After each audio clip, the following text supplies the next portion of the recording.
예, 안녕하세요. 예, 예, 전력공학을 맡은 이경호 기술사입니다. 안녕하세요. 예, 제가 맡은 일수가 8일 잡혀 있어요. 그래서 굉장히 좀 촉박합니다. 시간이. 거기다가 지금 할 수 있는 게 뭐냐면 제가 이제 8일 동안 한 게 일단 송전공학하고 그 다음에 원래는 송전공학 하면은 되는데 이제 문제는 요즘 뭐냐면 발전공학이 이렇게 좀 나와요. 그래 많이 나옵니다. 예? 두 문제, 최소 두 문제, 많으면 세 문제 나오기 때문에 아무도 가르쳐 주는 사람이 없어요. 학원도 마찬가지지만 학원도 안 가르쳐 줘요. 그래서 그 특강할 때 이렇게 문제점이 좀 있는 것 같아 가지고 시간을 어떻게든지 쪼개 가지고 화력하고 원자력은 좀 어떻게 강의를 좀 해드리려고 그래요. 화력하고 원자력. 그 다음에 또 다른 과정이 또 있습니다. 다음 달인가 다다음 달 또 배전공학이라고 제가 이틀 또 배당받은 때가 있어요. 그때는 그 배전하고 수력 그렇게 엮어서 이렇게 해드리도록 하겠습니다. 발전을 하시는 분이 아무도 없어요. 이상하게. 어려워서 그런 건지 어려운 게 아니라 유학만 하면은 어렵지 않습니다. 전력공학이 굉장히 중요하다는 건 다 아시죠? 왜 중요하냐? 한 80점 맞으셔야 돼, 이거는. 60점 맞으면 안 돼요. 이유가 이게 이제 실기도 제가 강의하고 있어요. 실기에서 다 활용을 써먹을 수가 있어요. 그러니까 실기 공부 따로 공부한다. 이렇게 하면은 좀 시간만 낭비해. 이왕 할 때 이거는 완벽하게 공부를 하셔야 되는 과목입니다. 예? 완벽하게 공부를 해야 돼요, 이건요. 예? 80점 이상 나와야 됩니다. 그래서 실기 때 아주 그냥 수월하게 득점을 하실 수가 있어요. 그때 가서 따로 또 공부하고, 외우고, 그러니까 저 뭐 실기 하는데 그래요. 그럼 뭐라고 하냐면, 아니, 어떻게 합격하셨어요? 그랬더니, 눈팅으로 공부를 했대요. 눈으로 공부했대, 눈으로. 이제 눈으로 공부하면 안 됩니다. 이 과목은. 다른 과목은 모르겠어요. 예? 다른 과목도 제가 하긴 합니다만, 실기를 위해 가지고 이거는 다득점을 하시는 게 좋습니다. 그리고 쓸모가 많아요. 요놈이. 실무상에서도 쓸모가 되게 많은 거고. 예? 그렇기 때문에 이왕 하는 거 아주 빡세게 좀 해가지고 하는 게 좋습니다. 그래서 이제 시간이 조금 모자라니까 간혹가다 이제 문제를 안 풀고 넘어가는 문제가 좀 있을 수가 있습니다. 그거는 뭐냐면 빈출도가 낮거나 나올 확률이 낮은 문제, 아니면은 중복되는 문제 그런 거는 좀 안 풀 수도 있습니다. 시간이 부족합니다. 저는 많이 해드리고 싶은데, 그럼 전력공학은 뭘까요? 전력공학 봅시다. 발전소에서 발전을 합니다. 발전해가지고 이거를 이렇게 승합을 해요. 승합. 발전소에서 만들어지는 우리나라 발전소는 한 11kV에서 한 25kV를 이렇게 생산을 해요. 큰 발전소에서. 보통 요즘 대용량화 돼가지고 화력발전소도 다 20kV 정도 됩니다. 평균 한 20kV. 큰 데는 한 25kV 돼요. 그래서 이렇게 이 전압으로 생산된 놈을 그대로 하진 않고요. 이렇게 변압기를 통해 가지고 이놈을 어떻게 합니까? 최소한 154, 그 다음에 345, 765로 높이죠. 높여가지고 송전을 합니다. 송전하는 이유는 간단하게 말씀드리면은 어떻게 돼요? 우리가 로스라는 거, 로스는 전압의 자승에 반비례하고, 그 다음에 나가는 송전 전력은 전압의 자승에 비례합니다. 그래서 전압을 높이면은 손실을 줄일 수가 있어요. 손실을 줄일 수 있기 때문에 전압을 높여가지고 송전을 합니다. 그래서 다시 수용가에다 쓸 때는 어떻습니까? 수용가에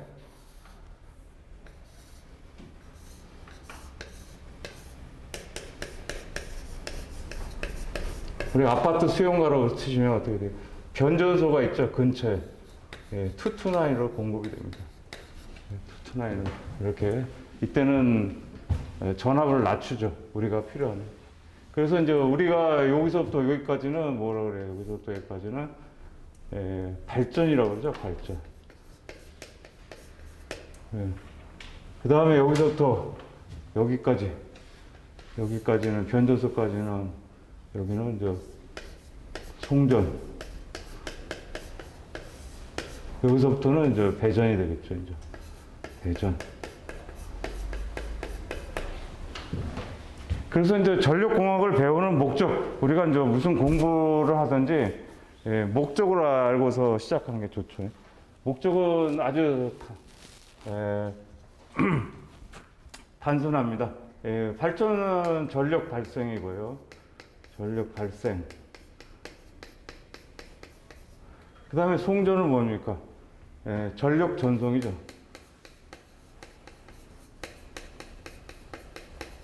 이거는 배전은 이제 전력을 이제 배분하는 그런 과정이 되겠습니다. 하여튼 어쨌든 간에 발전소에서 전기를 만들어 가지고 그 수용가한테 전력을 공급하는 게 이제 어떻게 공급할 것인가에 대한 공부를 하는 게 이제 전력공학입니다. 그래서 전력 전송이죠. 우리가 주로 하는 게 전력 전송. 그럼 전력 전송은 어떻게 해요? 이거를 효율적으로, 그 다음에 또 그 다음에 뭐냐면 많이 보내줘야 돼요.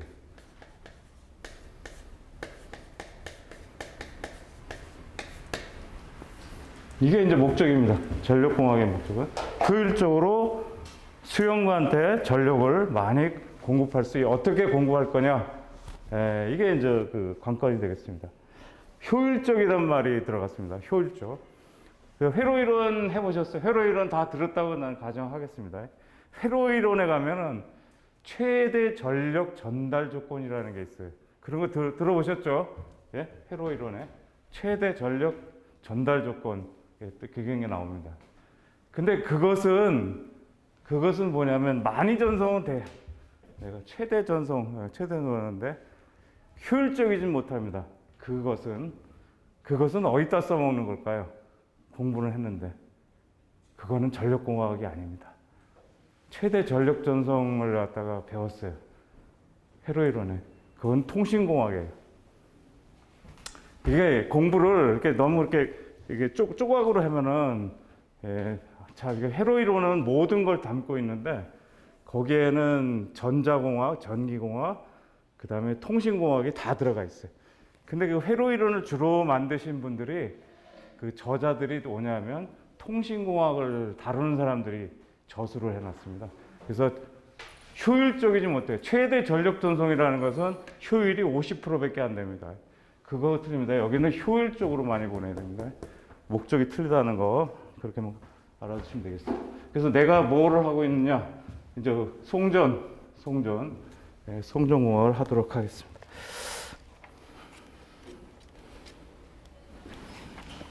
그러면은 교재 일단 한 12페이지 합시다. 12페이지 먼저 할게요. 우리가 이제 송전을 하는 방법은 일반적으로 이제 교류 송전을 쓰고 있습니다. 우리나라는 직류 송전도 있어요. 직류 송전. 우리 제주 해남간, 제주하고 해남간은 직류로 연결돼 있어요. 그러면 일단 공부를 하려면 직류가 뭔지. 예.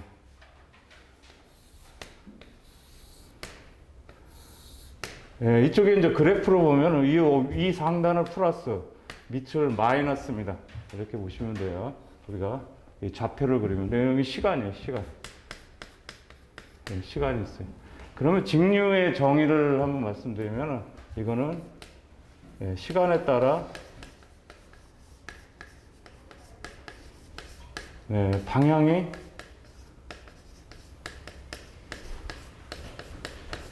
바뀌지 않는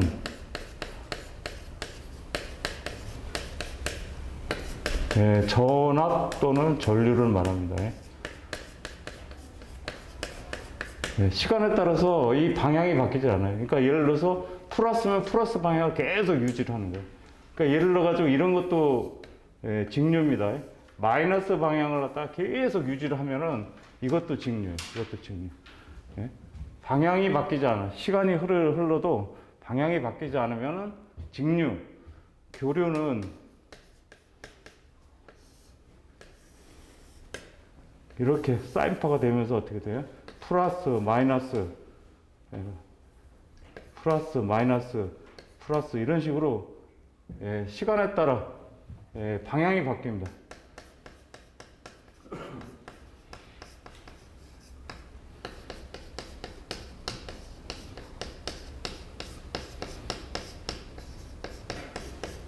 이렇게 돼 있어요.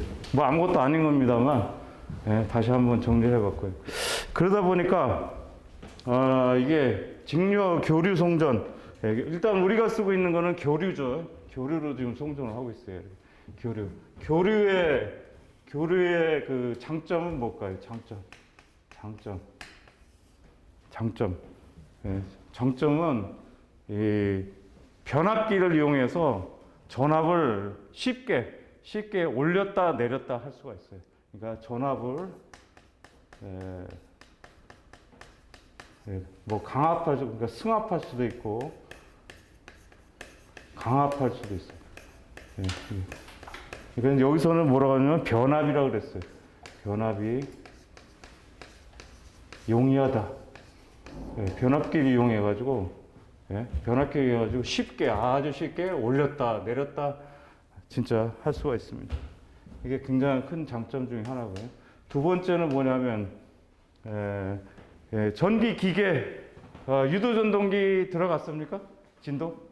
들어갔죠? 유도전동기 들어가셨죠? 그럼 거기 맨 처음에 나오는 게 뭡니까?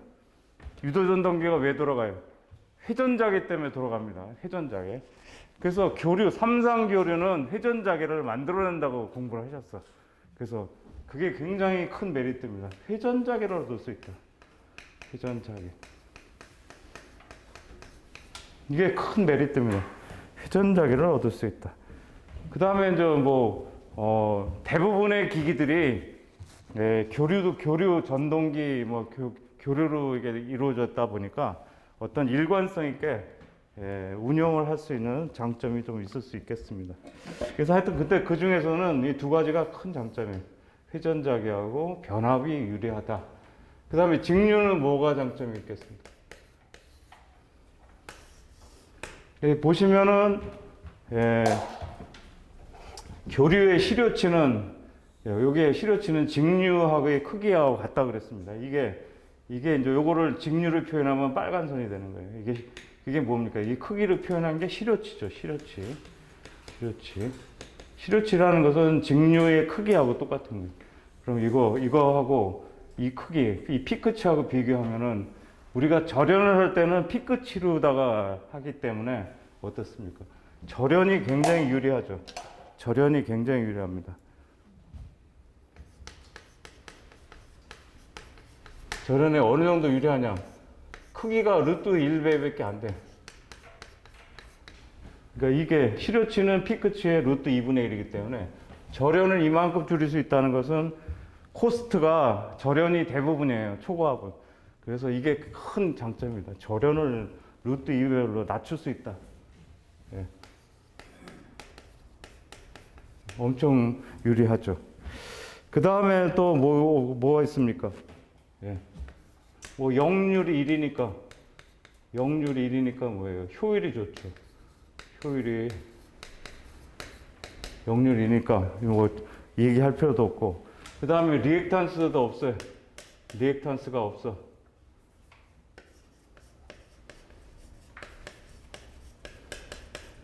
리액탄스가 없다는 거는 뭡니까? 예, 여기서 뭡니까? 안정도라는 거 나중에 배우겠습니다. 안정도도 굉장히 높게 되죠. 그 다음에 뭐예요? 유전체 손도 없죠. 주파수가 없으니까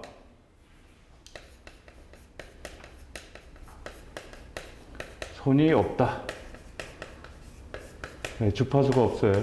유전체 손이 없어요. 그래서 뭐 이런 것도 있고, 그 다음에 뭐 주파수가 틀린 계통을 이렇게 연계할 수도 있고 여러 가지 장점이 많습니다. 그래서 가장 큰 장점은 이거죠. 그 효율이 좋다는 거, 안정도도 좋다. 그래서 제주 해남간 그렇게 돼 있고, 지금 지금 건설한 것은 고독에 있는 삼성 반도체를 위해 가지고 뭡니까? 해저 케이블이 있어요.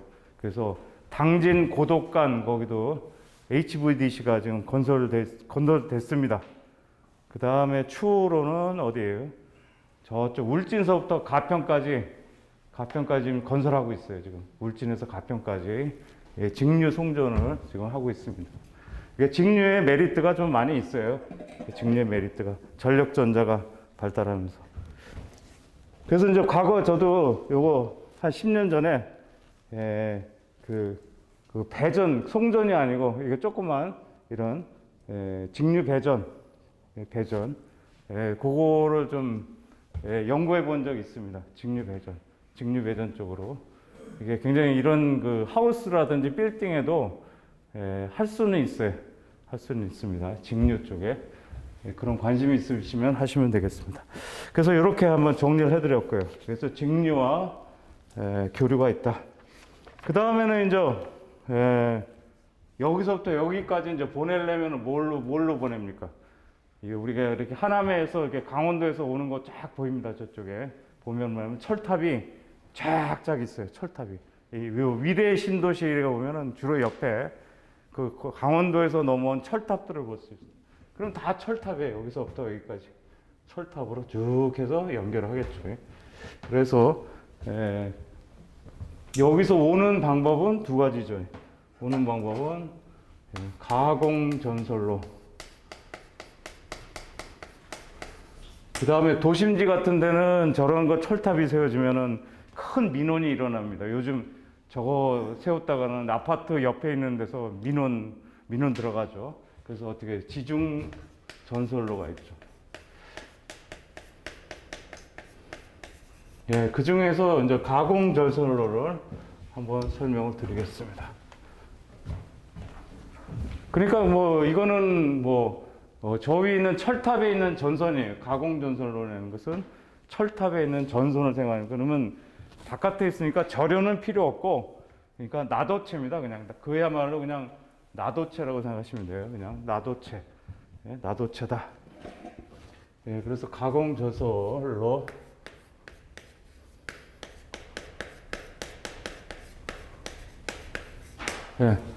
우리가 이제 어떤 그 도선이 있으면, 이런 게 도선이죠. 이런 거 지중 케이블인데 이건 지중 케이블이에요.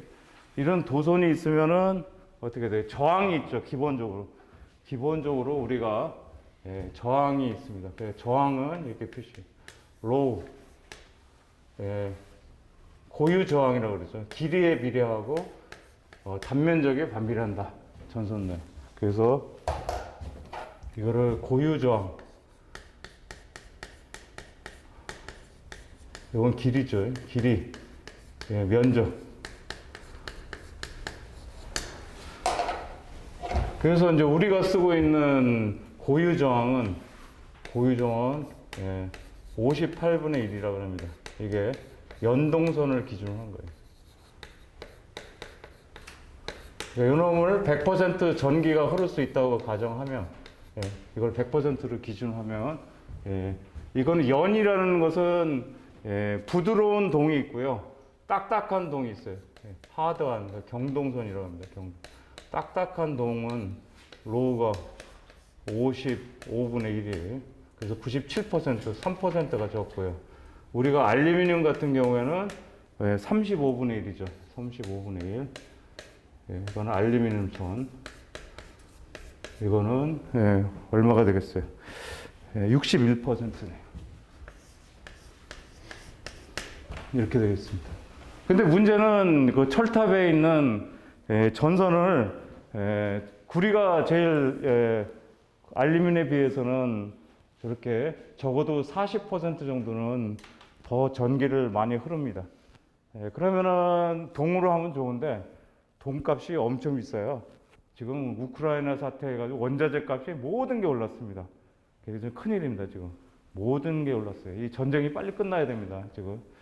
굉장히 많이 올랐어요. 밀가루 값이 올랐다는 거 들어보셨어요? 밀가루 값이 지금 2만 원짜리가 지금 4만 원이 있다 그럽니다. 한 포대가. 그래서 칼국수 값이 지금 8천 원이 넘게 생겼대요. 이제 짜장면 값도 곧 올라갈 겁니다. 쉽게 말씀드리면. 그래서 이렇게 비싼 놈을 쓰기가 어렵잖아요. 그래서 어떻게 해야 돼? 알루미늄 선 써야죠. 저 철탑에 여러 가지 이유로. 그렇습니다. 그 다음에 이제 기본적으로 알아야 될 게 이 저항이라는 것은 거기 중간에 있는 거 다 생략하고요. 저항이라는 것은 기본적으로 이렇다라는 거. 뭐 RT0 뭐 여러 가지 써 있는데요. 뭐 식은 중요하지가 않아요. 뭐 알파 T-T0. 뭐 이 식을 외우는 것은 큰 의미가 없고요. 의미를 아셔야 돼요. 의미는 뭐냐면 저항이라는 것은 온도가 올라가면 저항값이 증가한다. 이것만 아시면 돼요. 중요한 건 이거예요. 온도가 올라가면 저항값은 올라간다. 이렇게 알고 계셔야 돼요. 그래서 우리가 주어지는 것은 딱 한 어떤 기준치의 저항값으로 주어지니까 내가 설계할 때 만약에 40도씨 조건이라면 40도씨 조건으로 이렇게 바꾸셔야 된다는 의미입니다. 저항값이 증가한다. 그러니까 한번 그래프로 보면은 보통 이렇게 그래프가 이래요. 이렇게 저항값이 온도로 보면은 이렇게 0도 이렇게 올라간다고 봅니다. 그래서 대충 이렇게 된다. 감만 잡으시면 됩니다. 감만. 2페이지 넘어가겠습니다. 2페이지 오면은 전선이 갖춰야 될 구비 조건. 이런 거는 이제 시험에 나올 수 있는 거죠. 이제 인저서부터는. 그래 어때요? 일단은 전기가 잘 통해야 되겠죠. 그러니까 어떻게 돼요? 도전율이 좋아야죠. 도전율 1번. 도전율 좋을 것. 그 다음에 강도가 철탑에 설치돼 가지고 막 바람이 붑니다. 바람이 불고 그러니까 기계적 강도가 굉장히 중요합니다. 철탑 기계적 강도가 클 것. 그 다음에 4번에 보면 가능한 중량이 가벼울 것. 4번 중량이 가벼울 것. 이렇게 보면 되겠습니다. 물론 가격이 저렴하면 좋겠죠. 일단은 1번, 2번, 4번이 중요하죠. 도전율이 좋을 것, 기계적 강도가 클 것, 중량이 가벼울 것, 뭐 이런 게 중요하다고 보겠습니다. 그러면 우리가 쓰고 있는 이 가공 전선로, 우리가 쓰고 있는 철탑에 쓰이는 여기에 이제 전선이 이렇게 있습니다. 이렇게 갑니다. 노란 놈이 전선인데 이 전선이 뭐냐? 우리가 쓰고 있는 전선은 실제로 쓰고 있는 전선은 ACSR이라는 거 씁니다. 실제로 이거밖에 없어요. ACSR. 그래서 어떻게 되냐? 강심 알루미늄 전선을 씁니다. 그래서 이 전선은 어떻게 만들어져 있냐면 이렇게 돼 있어요. 지금 이거 하여튼 그 이 단선이 아니에요. 이렇게 단선이라는 것은 이렇게 이런 거 가정집에 쓰는 거 이런 거는 어떻게 됩니까? 이 선이 하나밖에 없죠. 이걸 단선이라고 그럽니다. 단선. 근데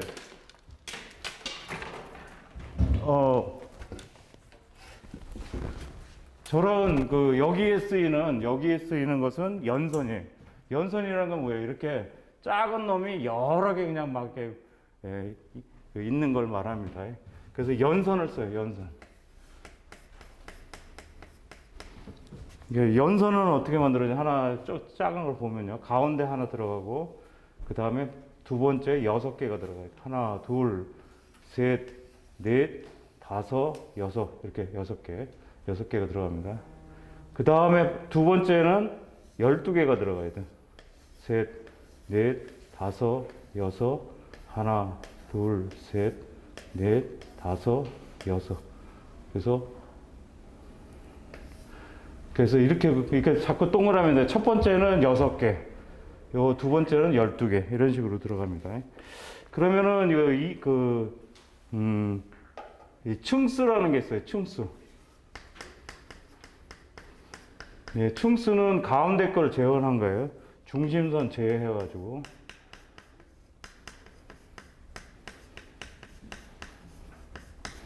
그러면 이거는 층수가 n이 2개짜리입니다. 지금 요 그림은 요거 빼니까 하나 둘이죠. 2개. 층수가 2개예요. 지금 2개예요. 그러면 식이 어떻게 만들어지냐면 전선을 만들 때 그러면 소선의 총수는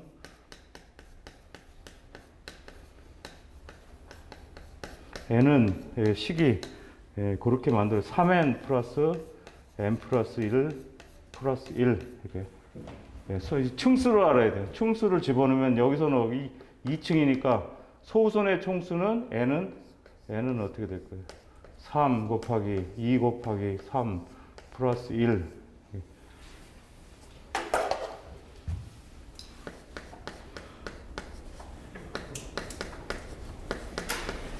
6, 3, 18, 1, 19개. 딱. 이거의 총수는 19개가 되겠습니다. 딱 떨어졌습니다. 맞게 됐어요.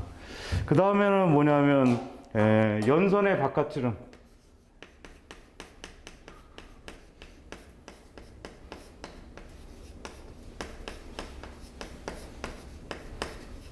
이걸 D라 하면은 D는 식이 어떻게 됐냐면, 2n 플러스 1. 2n 플러스 1. 소선의 지름 D 이렇게 됐습니다. 이 소선은 요거죠.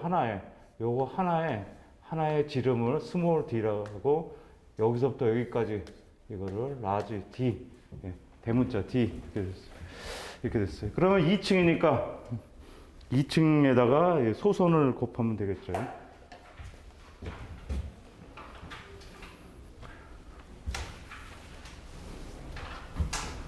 그래서 시험 문제 나왔던 거는 이런 게 있었어요. 이 전체 소선수가, 얘를 하나, 시험 문제 나왔어요. 소선수가 19개. 그 다음에 소선 직경이 1.8mm다.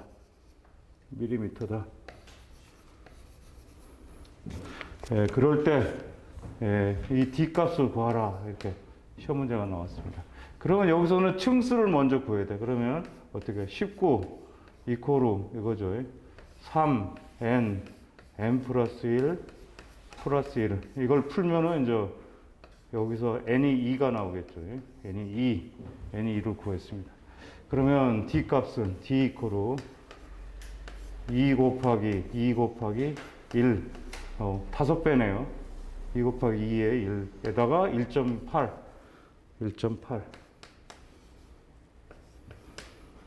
그러면 9mm가 되겠습니다. 요렇게 해서 시험에 나온 적이 있습니다. 이렇게 해서 이거의 직경을 구하라. 그래서 식이 지금 몇 개가 있어요. 지금 식이 2개가 있습니다. 요거하고 요거가 있죠. 그걸 기억하셔야 돼. 층수 이렇게 되고 세 가지를.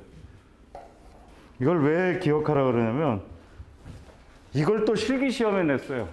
실기시험에 최근에 나온 적이 있어. 실기시험까지 대비하려면 이왕 할 거 공부를 1타 2P를 잡아야죠.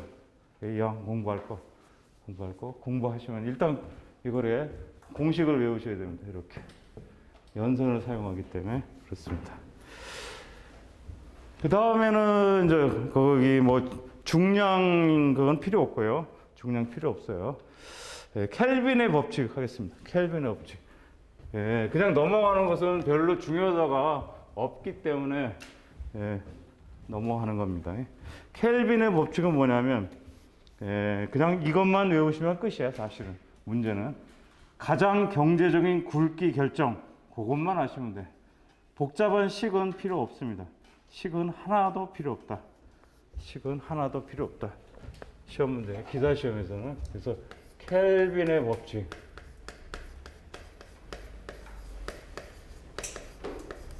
그냥 그 한 줄만 외우시면 끝이에요. 가장 경제적인 전선의 굵기 선정. 이거는 이렇게 보시면 돼요. 내용은 뭐냐면 이자 플러스 감가상각비. 이게 연간이죠. 요 놈이 뭐와 같아? 우리가 전선을 사게 되면은 전류를 흐리면은 저항이 있기 때문에 손실이 생깁니다. I자승 R이라 그러죠. 보통 손실을 I자승 R이라 그러죠. I자승 R. 손실. 그래서 이거를 손실을 갖다가 전력 요금으로 계산을 해요. 전력량 요금. 연간. 그래서 요 놈과 요 놈이 같아질 때 가장 경제적인 굵기가 된다고 합니다. 그래서 그냥 이런 내용이 있다라고 말 필요지 실제로는 별로 써먹지 않기 때문에 그냥 시험에는 가장 경제적인 전선의 굵기를 결정을 사용한다. 근데 원리는 이거다라고만 알아두시면 될 것 같습니다. 그 이상 깊게 공부하셔야 별 이득이 없습니다. 그거는 그렇고요. 그 다음에 이제 3페이지로 넘어가겠습니다. 3페이지 보면 스틸이라는 사람이 경제적인 전압의 계산식을 만들어 놨어요. 그건 굉장히 중요합니다. 굉장히 중요해요.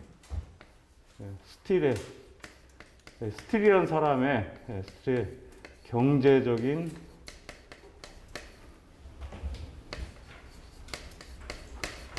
전압식. 이건 외우셔야 됩니다. 이 식은 시험에도 나오고 그 다음에 실기 시험에도 그냥 잘 나오는 문제이기 때문에 이거는 이 챕터에서는 가장 중요한 식 중에 하나예요. 이게. 그래서 어떻게 되냐? 뭐라 해서 이 값은 5.5 루트 0.6 L 플러스 어떻게 돼요? P 나누기 100. 여기서 단위는 킬로와트가 되겠습니다. 킬로와트 이렇게 됐어요. 그래서 여기서 L은 단위가 킬로미터입니다. 킬로미터. 단위가 킬로미터고요. 그 다음에 P는 이것도 킬로와트가 되겠습니다. 이 식은 외우셔야 됩니다. 시험뿐만 아니라 실기 시험에서도 나오기 때문에 이거는 제일 중요한 식이에요. 이게. 아까 같은 켈빈의 법칙 같은 식은 외울 필요가 전혀 없는 식이에요. 그거는 그냥 잊어버리세요. 필요 없는 것은 할 필요가 없습니다. 공부는 시간을 아주 요령껏 써야 됩니다. 모든 것을 다 할 수는 없기 때문에. 그래서 그게 굉장히 중요한 거다. 그 다음에 이제 전선의 진동과 도약에 대해서 설명을 좀 드리겠습니다.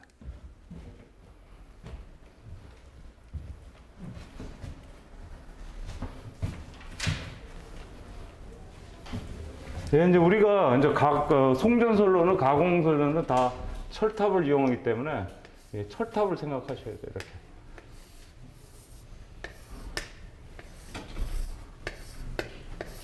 이렇게. 철탑 모양이 이렇게 생겼습니다. 실제로 이렇게 쳐다보시면은 철탑이 이렇게 생겼어요. 그러면 전선이 어떻게 됐냐? 전선이 이렇게.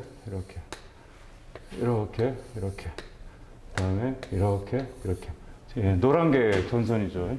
전선이 이렇게 돼 있어요. 그럼 이게 이제 우리 다 알다시피 전력을 대용량으로 보내려면 단상으로 보낼 수 없기 때문에 3상이죠. 3상을 씁니다. 3상을 쓰니까 어떻게 돼요? 여기가 A상, 여기가 B상, C상 이렇게 되겠네요. 3상을 보내야 돼요. 3상을 보내죠. 용량을 많이 보내고 이렇게 돼 있어요. 그렇게 되면 지금 보시면은 첫 번째는 이제 이게 바람이 많이 불어요. 이게 바람 많이 불죠 지금. 그럼 요걸 갖다가 조금 배측이 있어야 돼. 진동이 돼. 그럼 요거를 좀 이렇게 확대를 하겠습니다. 확대를 해보니까 어떻게 돼요? 노란 놈이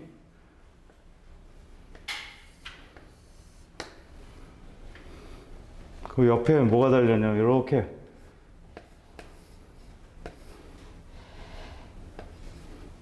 옆에 달려 있어요. 이렇게 확대해 보면 여기서는 안 보이죠. 이렇게 확대경, 뭐 망원경 같은 거 확대경으로 봐야 됩니다. 여기 지지하는 점에 이게 전선을 지지하는 쪽에 양쪽에 이런 물건이 이게 딱 들어가 있어. 요걸 뭐라면 댐퍼라고 그래요. 댐퍼가 달려 있어. 이런 걸 확대하면은 요 옆에 댐퍼가 달려 있어. 그래서 왜냐면 이게 진동이 일어나잖아요. 진동이 일어나니까 이거는 뭐예요? 진동을 갖다가 이게 줄여줘야 되겠까요? 진동을 억제할 필요가 있겠죠. 진동 방지. 댐퍼라는 것은 이 진동을 방지. 이 전선이 흔들거리면 안 돼. 이 철탑 주변에서. 그래서 댐퍼를 여기다 설치를 했어요. 그 다음에는 뭐가 있냐면 여기다가 이 철선을 약간 이게 여기 옆에 철선을 이렇게 감아놨어요. 이렇게. 철선을 이렇게 감아놨어요.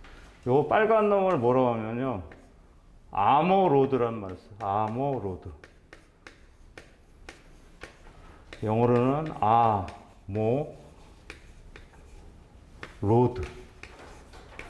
아머로드. 아머로드는 뭐 타는 거냐면 요 놈을 이렇게 지지해 주는 거예요. 이거는 지지 역할. 지지. 여기 지지하고 요 놈은 진동을 지지하는. 결국은 이것도 전체적으로 보면은 진동을 방지하는 역할이라고 보시면 되겠습니다. 어차피 지지를 해 주니까 결국은 아머로드, 이 철선이 이렇게 감겨져 가지고 딱 지지를 할 수 있도록 만들어져 있어요. 이게 전체적으로 봤을 땐 이게 전부 다 진동 방지하는 역할을 하고 있는 겁니다. 그 다음에는 또 뭐가 있냐? 여기 보시면 전선을 보통 우리가 생각하기에 이렇게 생각할 수 있죠. A상 여기 놓고, B상 놓고, 뭐 C상 놓고, 이렇게 놓지. 이게 보니까 지금 이렇게 놨어요, 지금. A상 여기, B상 여기, C상 이렇게 해놨어. 이렇게 배치를 안 합니다. 이렇게 안 해요. 안 하는 이유가 뭐냐면 이게 이제 이렇게 출렁거립니다. 출렁거리니까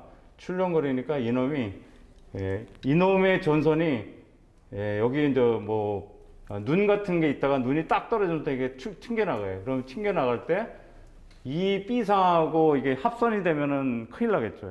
혼촉되면 큰일 나잖아요. 그래서 혼촉 방지를 해가지고 이렇게 간격을 띄워놨습니다. 여기하고 여기 이렇게 간격이 이렇게 떨어져 있어요. 이렇게 간격이 이렇게 벌어져 있습니다. 요 빨간 거를 뭐라고 하냐면 이거를 오프세트. 옵셋이죠. 오프세트. 이거는 뭐냐면 거기 중요한 게 그 시험에 잘 나오는 겁니다. 밑에서 세 번째 줄에 전선과 혼촉되는 걸 방지해 주는 거예요. 혼촉 방지. 이게 목적은 뭐냐면 전선 혼촉 방지. 그러니까 이상과 이상이 서로 혼촉되지 말고 혼촉 방지. 또는 혼촉이란 말은 여기서 단락이란 말은 똑같은 거예요. 시험에 단락으로 나온 적이 있어요. 그래서 전선이 단락되는 걸 방지하기 위해서 이거와 상별로 이렇게 차이가 되게 옵세트가 주어져 있습니다. 전선의 혼축 방지 또는 단락 방지. 시험에는 단락 방지라고 시험에 나온 적이 있습니다. 그걸 오프셋이라고 그래요. 오프셋. 이렇게 상별로 이렇게 예, 이게 차이가 있다. 이만큼 거리차가 있다는 거. 이게 오프셋이 되겠습니다. 네, 그거는 뭐 시험에 잘 나옵니다. 진동 방지 대책. 예.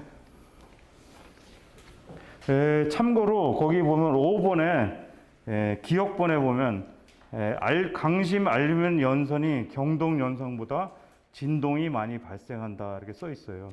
그게 뭔가 그 말의 뜻은 이겁니다. 왜 그러냐면 예, 우리가 많이 쓰는 ACSR라는 놈은 전선이 가벼워요. 그래서 ACSR은 이게 알루미늄을 쓰기 때문에 전선이 가볍다.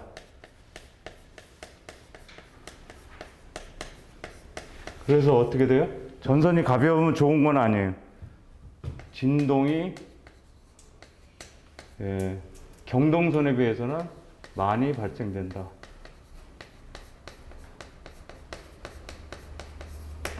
요거는 이렇게 참고로 이렇게 알고 계시면 될 것 같습니다. 예, 전선이 가벼워서 진동이 많이 발생된다. 이건 하나의 단점 중에 하나예요. 단점 중에. 그런 뜻입니다. 전선이 가볍기 때문에 경동연선보다 진동이 많이 발생된다. 거기서 전선이 가볍기 때문에 그렇습니다. 그래서 이제 진동 대책까지 끝냈습니다. 진동 대책은 댐퍼하고 그 다음에 혼촉, 단락되는 걸 방지하기 위해서는 오프셋을 둔다. 이렇게 보시면 되겠습니다. 오프셋을 둔다. 그 다음에 4페이지 넘어갑니다. 4페이지는 표피 효과입니다. 표피 효과. 표피 효과는 어디서 배우셨어요?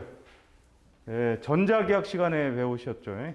전자기학 시간에 우리가 전선이 있으면 저렇게 이렇게 크게 굵은 전선이 이렇게 크잖아요. 이렇게 굵으면 여기서 이렇게 굵으면은 전기를 교류를 흘리면 어떻게 돼요? 이 가운데는 전기가 잘 안 흐르고 바깥쪽에만 전기가 많이 흐릅니다. 그런 현상을 표피 효과라고 그랬어요. 표피 효과다.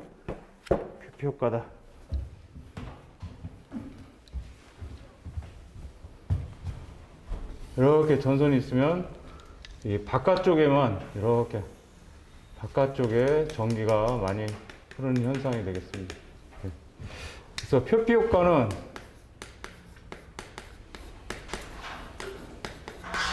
식이 있죠. 식을 따지면은 파이. 그걸 거꾸로 쓰시는 게 좋습니다. FK 뮤.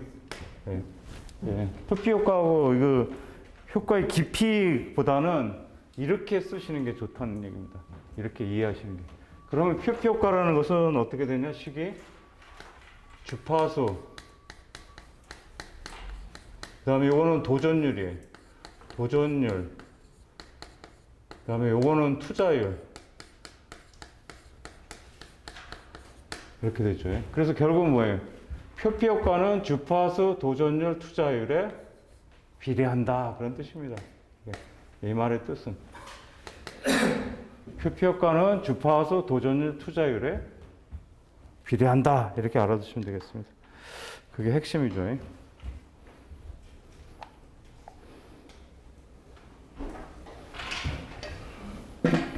다음은 이도를 하겠습니다. 이도. 이제 전선을 이렇게 전선을 이제 두 개가 있다고 보시면 돼요. 이렇게 철탑이 하나만 있는 게 아니죠. 철탑이 있고요. 여기에 철탑이 또 있습니다. 이렇게 있어요. 그러면 전선이 이렇게 해서 이렇게 처지게 이게 팽팽하게 설치를 안 하고요. 이렇게 늘어지게 설치를 합니다. 늘어지게. 이렇게 해서 이 전선의 처짐.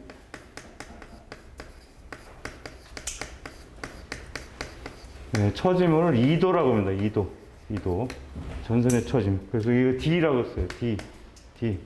2도, D. 원래는 딥에서 나온 거예요. 원래 딥의 약자인데 여기서 요거를 빼가지고 이렇게 만듭니다.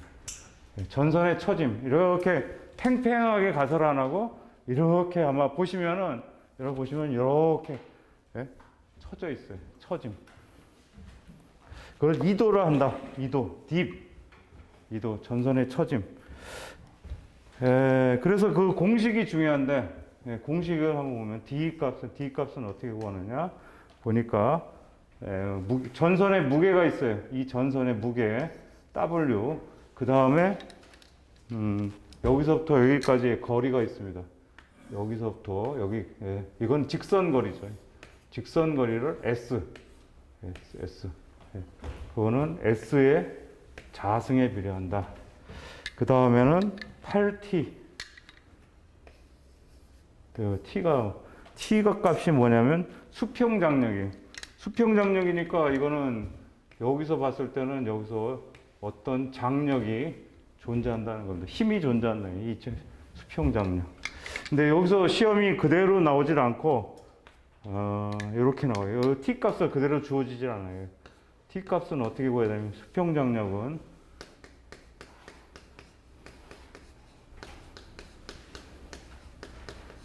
이걸 그대로 주어지지 않고요. 인장하중으로 주어집니다. 인장하중하고 안전율로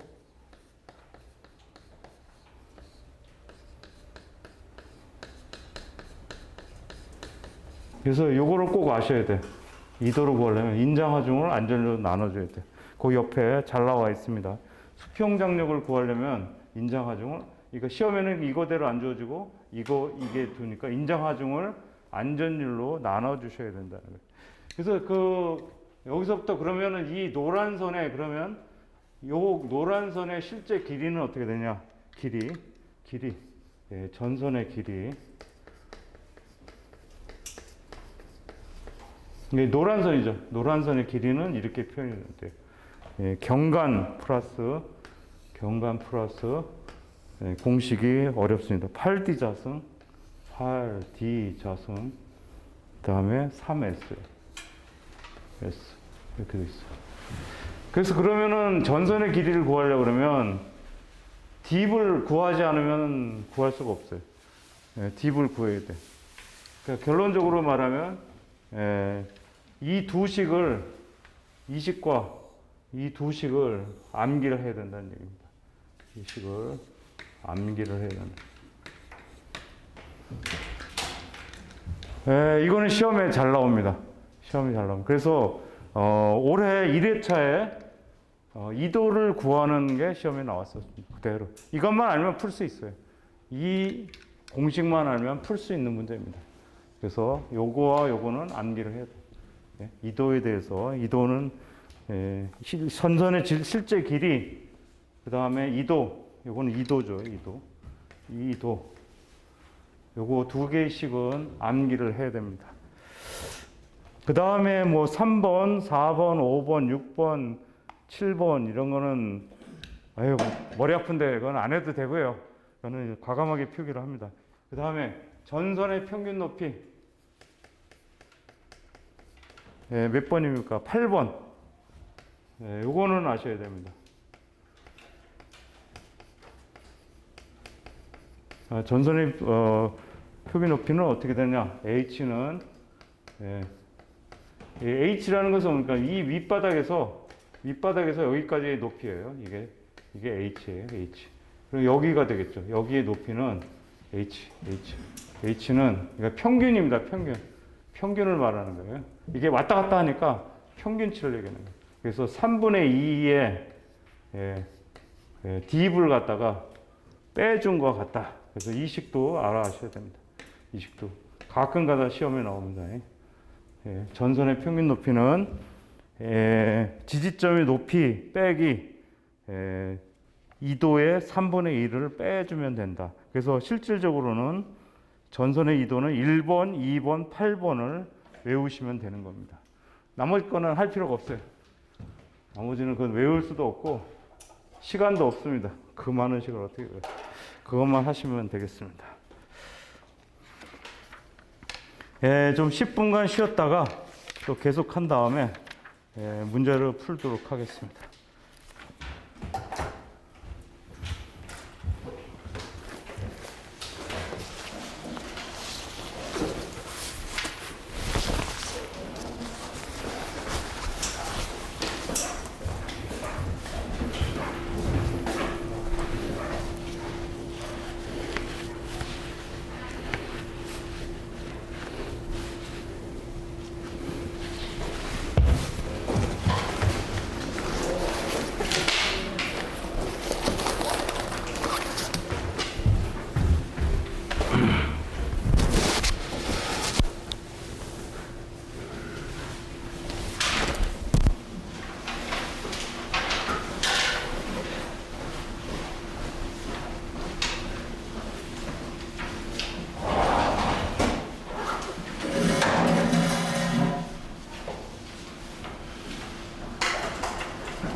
교재는 저기 표피 효과의 깊이라고 나와 있는데 저거 지금 써주신 건 역수로 돼 있거든요.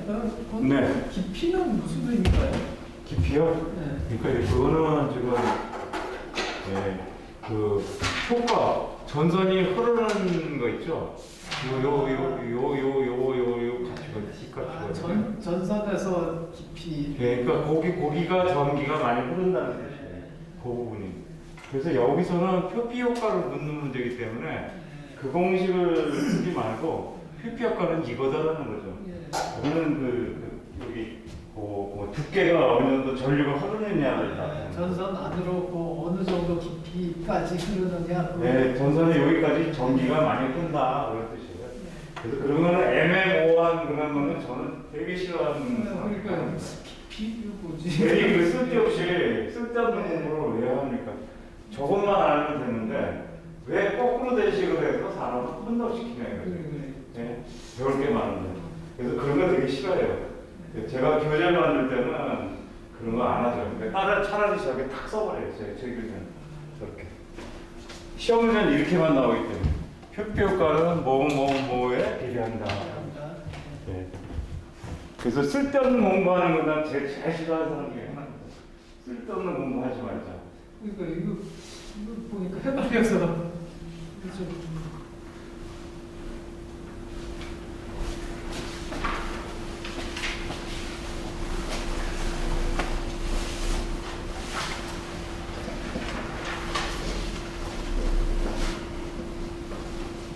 공부할 게 너무 많은데 뭐 어떻게 안 해주구나. 외울 게 엄청 많죠. 외울 게 뭐 그냥 뭐 이 과목만 하는 것도 아니고 예? 전기기기 봐요. 그냥 엄청 많지 뭐. 수식도 뭐 많고 그래서 네. 지금은 일단은 그냥 그런 거 없구나 싶은데서. 네, 중요한 거는 개념적인 거는 이제 일단 알고 가시면 됩니다. 네.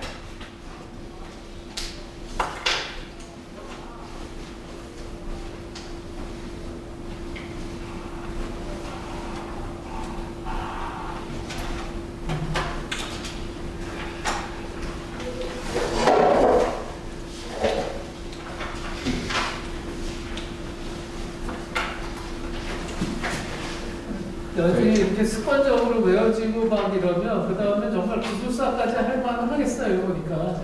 기술사요? 지금은 뭐 안 해지고 잘 네. 모르는 상태니까 뚜껑도 네. 먹고지만 나중에 이거 공부하다가 해놓고 또 하고 이러다 보면 이왕 하는 김에 하자 그런 거 아닌지 모르겠어요. 아 이거 쉽죠. 기술사 쉬워요. 네? 어렵지 않아요. 다 알면 어렵지 않지요. 우리 회사에서 근기어 중에 하나인데 우리 기술사 강의가 있잖아요. 물론 제가 거기서 강의는 안 합니다만 기술사 거기 뭐 보통 거기서는 2년을 해야 되죠. 2년 최소 2년. 근데 자기가 이렇게 좀 요령을 좀 하면은 1년에서 딸 수 있어요. 그 요령이 필요한 거예요. 요거가 이제 있고 뭐 이제 주요 수식이 자본해서 남아 있으면 한번 도전해 보겠는데 아직은 뭐 기사도 요령이 있는 거야. 기사요? 이거. 그래서 제가 이것도 요령 있는 거예요. 요령. 네. 이거 이렇게 돼 있잖아요. 그 다음 시간에는 그러니까 이 전력공학을 제가 10년간 분석을 해가지고 요약집을 만들어놨어요. 그걸 드릴 거예요. 네. 그러니까 그 요령을 드리는 거예요. 네? 보니까 조상의 응덕도 좀 있어요. 자기 아는 문제가 많이 나오면 되고. 그래서 그 요약집은 카톡으로 제가 올려드릴 거예요. 이건 약간 교전 중에 있어요. 한 거의 다 완성은 됐는데, 그래서 다음 시간에 내가 카톡으로다가 드릴 거예요. 그래서 그거는 발전까지 다 돼 있어요. 발전, 배전 다 있는 거예요. 그래서 그거를 이제 시험 보기 전 한번 쭉 한번 읽고 가시면 도움이 될 거예요. 그거는 뭐냐면, 그거는 왜 만들었냐면, 시험에 나오는 것만 적었습니다. 시험에 나오지 않는 것을 기록하지 않았어요. 10년간 시험에 나온 것만 그걸 가지고 만든 거예요. 그러니까 거기에 없다는 것은 시험 문제 안 나왔다는 얘기예요. 쉽게 말하면. 그래서 쓸데없는 것을 안 한다는 얘기입니다. 제가 쓸데없는 것을 하지 마라. 시간 낭비하지 마라. 물론 100점 맞으면 좋죠. 네? 나올 수도 있죠. 그다음에 이럴 수도 있어요. 대개 한 문제 정도는 100점을 안 나오기 위해서 아주 엉뚱한 데서 하나 낼 수는 있습니다. 아이, 그런 건 포기해야죠. 내가 100점 맞을 필요는 없잖아요. 외우는 거요. 네. 그것도 그냥 암기할 수밖에 없어요. 그거 너무 헷갈려가지고. 아, KC. 네. KC. 아유, 어렵죠. 그거는 뭐 계속 읽어보는 수밖에 없죠. 방법 외에는 그건 없어요. 5m에다 6m에다 바뀌니까 너무. 아, 그래요? 그럼 외우는 수밖에 없습니다. 그럼 결국은 그것도 방법이 문제를 계속 푸는 방법. 문수를 풀다 보면은 그게 문제에 보여요. 계속 반복해서 풀어야 돼요. 그냥 외우지 말고 문제를 풀면서 문제를 계속 문제를 풀면서 외우셔야 돼요. 그냥 외우면 안 외워져요. 그냥 절대. 개념을 보고 문제를 들어가면 이게 막 헷갈리는 거예요. 그래서 그냥 문제로 그냥 먼저. 문제 답을 아예 외워버려야지 뭐 그럼. 방법 없지 뭐. 그렇습니다. 그러면 또 강의를 하겠습니다.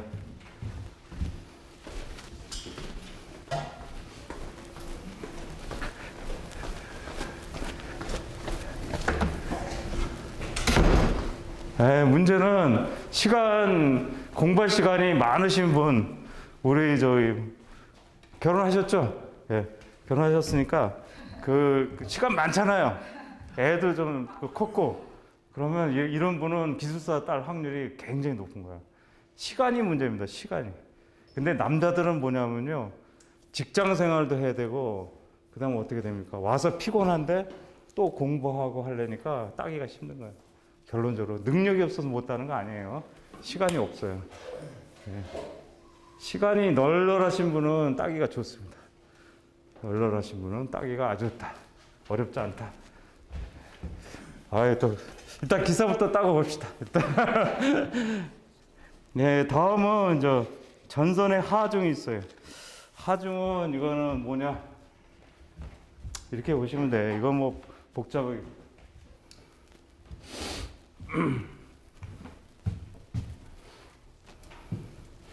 이 전선이 있으면 이게 하중이 여기에 그 눈이 쌓여요. 눈. 이 눈의 무게가 장난이 아닙니다. 생각보다 눈의 무게를 상당히 고려해야 돼요. 이 눈이기 때문에. 그래서 어떻게 하냐면 원래 하중을 보면 어떻습니까? 원래 그 전선의 무게가 있죠. 전선의 무게. WC라고 했다. 전선의 무게. 전선 자체에 하중이 있고 거기에 눈이 하중에 또 밑에서 눌립니다. 그러면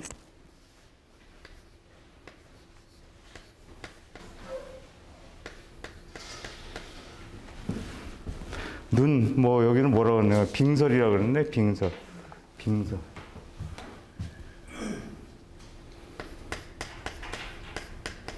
네, 밑으로 하중이 없고요. 그 다음에 그 산악 지역에 주로 건설이 되기 때문에 바람이 아주 영향을 받기 옆에 바람이 엄청 불어댑니다.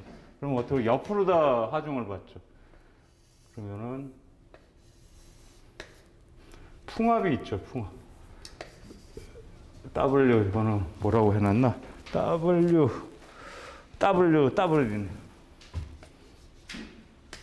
풍압. 이거 횡하중이 걸리고 이게 밑으로 또 쳐지는 하중이. 그러면 전체적인 하중은 이렇게 되겠죠. 노란 선이 되겠습니다. 이렇게 전체 하중. 그래서 이 W는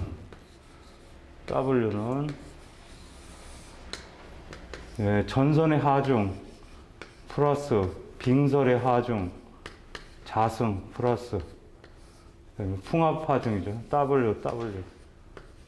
자승. 그렇죠. 이런 식으로 된다 하는 겁니다. 이 하중 W는. 이렇게 된다. 그래서, 어떻습니까? 합성 하중 있죠. 합성 하중 중에 3번 중에 니은, 고식을 기억하시면 되겠죠. 3번. 이게 이제 전체적으로 다 표현되는 식이니까요. 이렇게 기억하시면 되겠습니다. 그래서 전선과 빙설은 이쪽이고 종화중이고 이거는 횡화중이다. 이렇게만 알아두시면 될 것 같습니다. 지선은 이제 문제가 여기 연습 문제 할 때 다시 한번 하도록 하겠습니다. 지선은 그렇게 중요하진 않아요. 이거는 좀 문제는 풀어드리겠습니다. 일단 애자로 가겠습니다.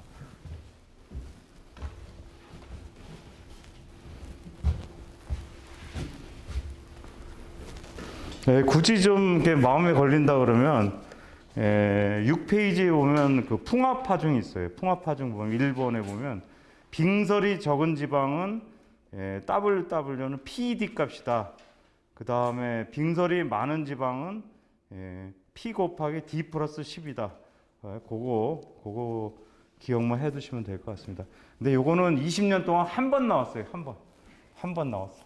한 번 나온 식이니까 그건 본인 판단에 의해서 외우기 싫으면 안 외우셔도 되고 내가 진짜 100점을 맞고 싶다 그러면은 외우셔도 되고요. 그러니까 그건 중요하진 않습니다. 20년에 한 번 나왔으니까 중요하진 않다. 근데 빙설이 많은 지방 요거는 기억을 해주세요. 그 다음에 애자로 넘어가겠습니다. 애자 6번 7페이지 보면 애자는 뭐라고 써놨냐면 전선을 절연 상태로 지지물에 고정시키기 위해 사용한다. 전선을 절연 상태로 지지물에 고정시키기 위해 절연도 하고 고정도 시키기 위해서 애자가 이겁니다. 애자가 이거예요. 이게 애자. 애자. 그래서 애자의 구비 조건 한번 보겠습니다. 그런 것도 시험에 나오기 때문에 그러면 애자는 어떻게 돼? 일단은 충분한 절연 내력을 가져야 되겠죠. 충분한 절연 내력. 그 다음에 2번. 그 다음에 누설 전류가 적어야 된다. 누설 전류 적어야 된다. 3번. 기계적 강도가 커야 된다. 그러겠죠. 절연 내력, 누설 전류 적어야 된다. 그게 핵심이 되겠습니다. 기계적 강도 커야 되고요. 그 다음에 애자의 종류는 핀애자, 현수애자, 장간애자 그렇게 일단 세 가지 일단 알아두면 좋을 것 같은데요. 핀애자는 30km 이하에 위치한다. 이게 핀애자 같은 경우는 이렇게 생긴 거예요. 이렇게 애자가 이렇게 생겨가지고 전선을 갖다가 이렇게 위에다 놓고 여기다 고정을 시켜버리면 되겠죠. 요런 애자입니다. 요런 애자를 핀애자라 그래요. 근데 꼭 뭐 아실 건 없고요. 저기 보니까 그거 더 뒤에 있네요. 저기 핀애자예요. 핀애자. 그 다음에 이런 애자를 뭐라 그러면 이걸 현수 애자라 그런다. 이걸 현수. 그 다음에 장간 애자는 해안 지방에 그러니까 뭐라 그럴까 염분이 많은 곳에 쓰는 것을 장간 애자라 그럽니다. 그러니까 그렇게만 알아두세요. 그냥 그런 게 있다. 이게 뭐 시험에 절대적으로 나오는 건 아니니까요. 그 다음에 애자에 대해서 애자의 전압 분담 이게 중요하죠. 애자 아까 보니까 실질적으로 전선이 이렇게 있었는데 여기를 표현을 안 했어요. 근데 실질적으로는 여기에 애자가 이렇게 있는 겁니다. 애자가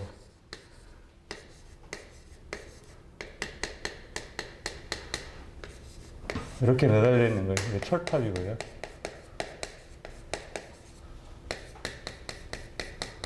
실질적으로는 애자가 있는 거예요. 이렇게 애자가 여기서 이렇게 저놈이 최소 1호사라면 10개가 달려 있는 거예요. 이렇게 애자가 달려 있는 겁니다. 이렇게 실제 구조는 됩니다. 그래서 애자에 대해서 배우겠습니다. 그러면은 실질적으로는 어떻습니까? 전기는 여기 전기가 흘러가죠. 여기가 전기가 흘러갑니다. 여기는 전압이 있어요. 굉장히 높은 전압이에요. 최소 어떻게 돼요? 초고압이죠. 154, 345, 765, 뭐 이런 높은 전압이고 철탑은 여기는 전기가 흐르지 않는 곳이죠. 그러니까 절연 역할을 지금 하고 있습니다. 그러면 애자가 전부 다 이렇게 분담을 하고 있어요. 전압을 분담하고 있는데 그래프가 어떻게 되냐면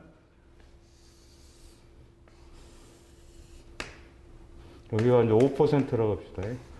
5%, 10%, 15%.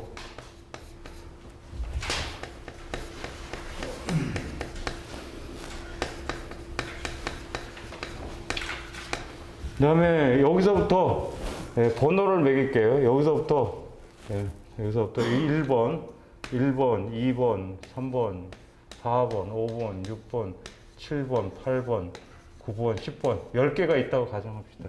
그래서 전선서부터 번호를 매겼습니다. 그러면 전압 분담이 어떻게 되냐면 8번째 있는 게 가장 적습니다. 전압 분담이 5%로 가장 적어요. 8번째 있는 놈. 만약에 10개가 있다면. 그 다음에 여기가 커져요. 10번이 외려 커집니다. 이렇게 돼 있어요. 이렇게 돼서 이렇게 들어가. 그래서 어떻게 해요? 첫 번째 있는 애자가 가장 전압을 많이 걸리겠죠. 전압 분담이 최고로 큰 데가 첫 번째입니다. 이 전선 측입니다. 전선에서 첫 번째 놈이 전압 분담이 크고 여덟 번째 있는 놈이 가장 여기가 최소가 됩니다. 여기가 최대예요, 최대. 그러면은 반대로 이제 철탑에서 봤을 때는 철탑에서 봤을 때는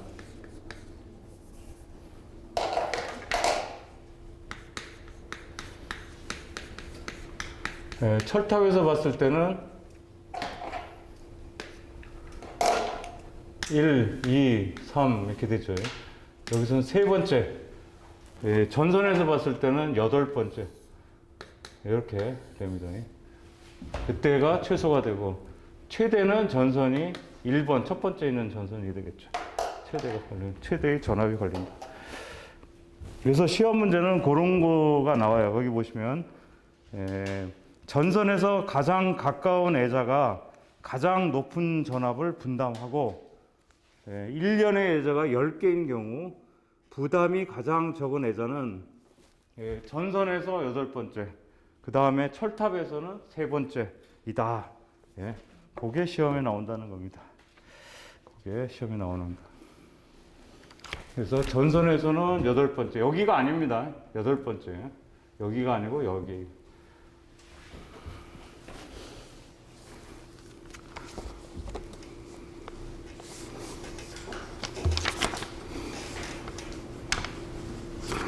그 다음에 애자의 섬락전압 보시면은 주수섬락이라는 것은 물이 있을 때 섬락이라는 건 프레시 오버라는 뜻이에요. 섬락이라는 프레시 오버. 방전을 하게 되면 프레시 오버가 생기죠. 섬락이라는 말은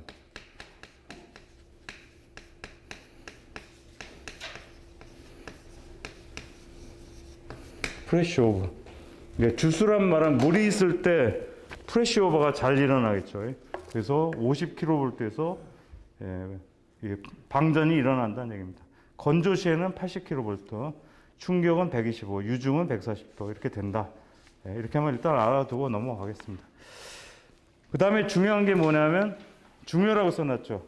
요거는 시험에 1회차 시험에 나왔던 겁니다. 초호한, 초호각. 이게 시험에 나왔었어요. 중요라고 써놨죠. 이게 역할은 뭐냐? 낙뢰 등으로 인해 역선락이 발생했을 때 중요한 것은 애자련을 보호. 그런 뜻이에요. 애자련을 보호. 어떻게 낙뢰에 대해서 애자련을 보호하기 위해서 초호환과 초호각을 설치한다. 그게 굉장히 중요한 저겁니다. 그래서 어떻게 됐냐? 초호환이라는 것은 지금 이런 거예요.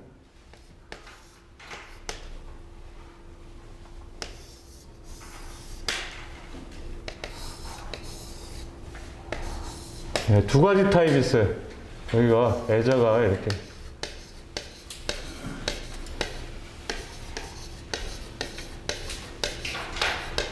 이렇게 생긴 것을 뭐라고 하냐면 아킹혼이라고 합니다. 영어로. 이거는 아킹 링.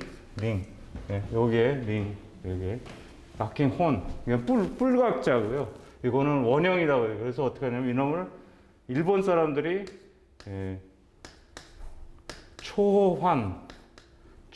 그러니까 혼을 뭐라 그러면 초각이라 그랬어요. 초각. 그 다음에 또 소각.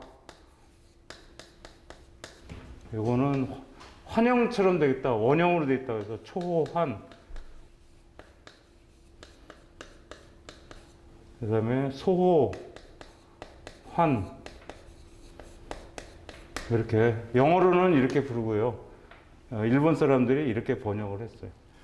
그래서, 시험 문제는 뭐 이런 식으로도 나올 때도 있고, 이렇게 나올 때도 있어요. 그러니까 이놈과 이놈은 어떻게 돼요? 똑같은 겁니다. 이거는 동일한 놈이에요. 이것도 마찬가지. 다 똑같은 거예요. 아킹혼, 초각, 소각, 아킹링, 초환, 소환. 다 똑같은 거예요. 목적은 다 똑같아요. 애자련을 보호. 애자련을 보호한다. 그래서 시험에 나왔던 건 애자련을 보호. 요걸 고르시면은 정답이 되겠습니다. 시험 문제가 되게 쉽게 나왔어요. 그 다음에 연효율 뭐 그런 게 있고요. 그건 문제 풀 때 좀 하도록 하겠습니다. 그래서 애자의 숫자, 애자의 개수, 개수를 기억을 하시는 게 좋습니다. 22.9가 있고 66kV가 있고 154kV가 있고 345kV가 있습니다. 그러면 개수 약으로 할게요. 약 몇 개? 약 여기는 2개가 들어갑니다. 여기는 4개. 여기는 10개. 10개. 3, 4, 5는 20개. 이렇게 보면 금방 외워져요. 154가 몇 개? 왜 10개를 그렸겠어요? 10개. 다 이유가 있어서 10개를 그린 거죠. 154는 10개, 3, 4, 5는 20개가 됩니다. 저게 주렁주렁 20개가 매달려 있다는 거예요. 3, 4, 5는. 저놈이. 그런 뜻입니다.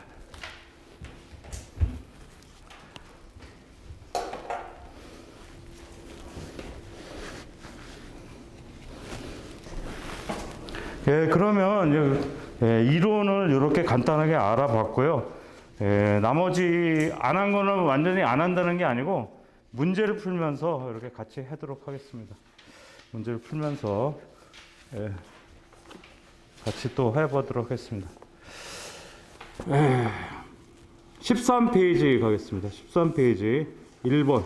시간이 부족하니까 진도를 나가겠습니다. 1번. ACSR은 동일한 길이에서 동일한 전원 경동연소에서 어떠한가라고 했어요. ACSR이라는 것은 뭐냐면 강심 알루미늄 전선. 그렇게 됐다고 제가 말씀드렸어요. 그래서 알루미늄이에요, 알루미늄.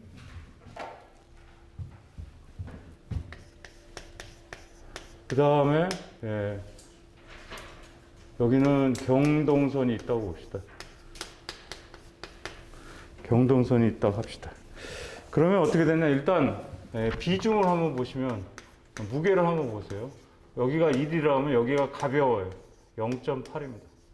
0.8. 그 다음에 직경을 보면 이게 1이라 그러면 이쪽은 한 1.5배 정도 돼.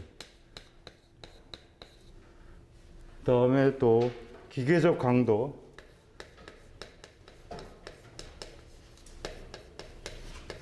이걸 1르다 보면 여기는 한 1.5에서 2배 더 큽니다. 그 다음에 도전율. 도전율은 이건 97%였어요. 아까 연동선을. 여기는 아까 했었죠. 얼마요? 61%였죠. 67% 이렇게 됩니다. 그러면 이걸 딱 보시면은 답이 나왔죠. 직경이 크네요. 1.5배 정도 커. 그래서 답은 2번. 바깥 지름은 크고 중량은 가벼워요. 0.8입니다. 가볍습니다. 그래서 답은 2번. 지름은 크고 중량은 작다. 그렇다는 얘기입니다.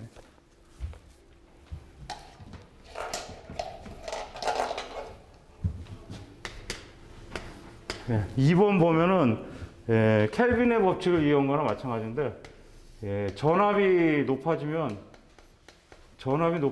어떻게 됩니까? 전선비는 전류값이 줄어드니까 줄어들게 마련해. 전선비는 이렇게 되고요. 전선비. 그 대신에 어떤 비용이 절연 비용이 올라가게 돼요. 절연 비용은 애자 지지물비입니다. 그래서 이렇게 애자 지지물비. 이거는 절연 비용이죠. 그래서 이 만나는 점이 가장 최적점이 되겠습니다. 그래서 답은 1번. 네, 3번. 전선의 구비 조건. 아까 외우라 그랬어요. 어떻게 뭐라 했냐면 비중이 크면 좋지는 않습니다. 비중이 작을 것이라고 했었어. 도전은 높을 것, 기계적 강도가 클 것, 비중이 낮은 게 좋다. 무거우면 왜 그러냐면 철탑이 지지물이 더 커져야 되니까 돈이 많이 들어가요. 그러니까 가벼운 게 좋습니다. 여기서는. 그 다음에 4번. 켈빈의 법칙 아까 외우라고 했어요. 그냥 그것만 외우라고 그랬어. 4번. 경제적인 전선의 굵기를 선정하고자 하는 경우. 시험 문제는 이렇게밖에 안 나옵니다. 더 이상 할 필요가 없습니다. 그 다음에 5번. 5번은 뭐냐면 스틸의 경제적인 전압이라는 식이었어요. 경제적인 송전 전압입니다. 송전 전압. 그래서 5번은 1번이 되겠습니다. 송전 전압. 6번. 그래서 이제 스틸의 식을 가지고 송전 전압 한번 구해볼게. 얼마냐? 송전 전력이 400메가와트, 거리가 200km예요. 그러면 2라는 놈은 5.5의 식을 외웠다고 가정하고요. 0.6 곱하기 거리가 200km 플러스 그 다음에 400메가와트인데 여기 단위가 뭐냐면 킬로와트예요. 킬로와트. 그래서 400 곱하기 10의 3승을 해야 킬로와트가 되겠죠. 킬로와트, 킬로미터 단위가 100 나눠주면 얼마가 나오냐면 353 킬로볼트가 됐어요. 그러니까 거의 뭐 3, 4호 같은 경우에는 한 400메가와트를 보낼 수 있다. 그렇게 계산되네요. 그 다음에 7번. 7번은 아까 진동 방지를 얘기했어요. 진동 방지는 뭐라고 했어요? 댐퍼하고 아머로드라고 했어요. 댐퍼하고 아머로드. 2번 보면은 뭐 토셔널, 뭐 피스톤, 뭐 어쩌고저쩌고 하는데 그런 거는 우리가 관심도 없죠. 그렇게까지 외울 필요가 없죠. 댐퍼만 생각하면 돼요. 2번, 3번은 정답이고요. 그 다음에 4번에 보면 그게 뭐냐면 잘 보세요. 크램프 부근에 적당한 전선을 첨가했다. 그 적당히 전선을 첨가. 그게 아머로드입니다. 그게 적당히 전선을 첨가. 크램프 부근에 적당히 전선을 이렇게 감았어요. 감아가지고 그게 아머로드라고 그래요. 그걸 아머로드를 설명을 한 겁니다. 7번에 4번은 아머로드를 설명한 것이다. 적당히 전선을 첨가. 그래서 1번 보면은 경동선을 ACR로 교환했다. 경동선을 ACR로 하면은 비중이 0.8로 떨어져 버리기 때문에 가벼워집니다. 가벼워지면 어떻게 돼요? 오히려 진동이 증가하게 된다. 그래서 방지하기엔 효과는 아닙니다. 그래서 1번이 정답이 되겠습니다. 그 다음에 8번. 해안지방의 송전용 나전선원에 가장 적합한 건 뭐냐? 해안지방은 염분이 많이 배출이 되는데 우리나라 발전소들이 대개 어디 있습니까? 냉각수를 확보하기 위해서 해안가에 설치되어 있어요. 우리나라는. 냉각수가 필요해요. 발전소 이렇게 하면. 복수기를 냉각시켜야 돼. 그래서 어떻습니까? 그 염분이 많이 부착되는데 이 동 같은 경우에는 염분에 좀 강해요. 그래서 동선을 쓰는 게 좋습니다. 동선을 쓰는 게 낫다. 알루미늄은 부식성이 좀 있어. 그래서 동선이 유리하다는 겁니다. 그 다음에 9번. 이제 표피 효과에 대해서 나왔어요. 제가 왜 이렇게 외우라고 했는지 이해가 이제 가실 거예요. 표피 효과는 이렇게 파이 어떻게 됐어요? 지금 뭐라고 써 있어요? 파이 F K 미우 이렇게. 그러면은 어떻게 돼? 표피 효과는 뭐냐면 굵을수록 많이 나타나죠. 이게 직경이 너무 커지면은 표피 효과가 커지게 되죠. 직경이 굵고 그다음에 어떻게 주파수에 비례합니다. 주파수에 비례. 그래서 2번 전선이 굵을수록 또는 주파수가 높을수록 커진다. 그 다음에 10번도 표피 효과가 또 나왔습니다. 전선이 굵을수록 그 다음에 어떻게 돼요? 주파수, 도전율, 투자율 다 비례관계가 있어요. 그래서 10번에 2번 전선을 굵을수록 도전율 및 투자율은 클수록 주파수는 높을수록 커진다. 11번 옵셋하는 이유가 뭐냐? 4번 보시면 상하선의 혼선 방지 또는 혼선이란 말을 거기다가 그 밑에다가 써놓으세요. 시험에 단락이라고 시험에 나온 적도 있어요. 단락 이렇게 밑에다가 써놓으세요. 상하선의 단락 방지 이렇게 보시면 되겠고요. 그래서 이런 것도 시험에 잘 나오는 것 중에 하나예요. 그 다음에 12번은 이건 한 번 나왔는데 답은 3번이다. 그냥 그렇게만 그냥 한번 스쳐 지나가겠습니다. 한 번 딱 나오는데 이걸 꼭 외우라고는 안 하겠습니다. 14번은 요거는 안 하셔도 됩니다. 요거는 안 하셔도 X표 쳐버렸어요. 다 외울 수가 없어요. 이런 건 할 필요가 없어요. 13번. 그 다음에 14번은 지선이 나왔습니다. 이 지선도 한 20년에 한 번 정도 이렇게 나오는 거라 14번에 있는 걸 하나 풀어드리고 15번은 풀지 마십시오. 그렇게까지는 안 나옵니다. 지선에 대해서만 간단히 개념만 알면 문제를 푸는 건 어렵지가 않아요. 지선이라고 해서 뭐 어려운 건 없습니다. 14번을 보면 이거예요. 14번을 그림으로 그리면 이렇게 됩니다.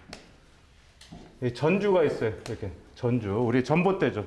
전봇대 옛날에 보면 여기다가 강선으로다가 지지하는 경우가 있어요. 강선으로 이렇게 강선입니다. 지지를 합니다. 이걸 지선이라 그래요. 이걸 지선. 이거는 전주가 있고요. 지금. 그래서 지금 어떻게 하면 수평하중이라는 말은 이 말 뜻이에요. 이 말.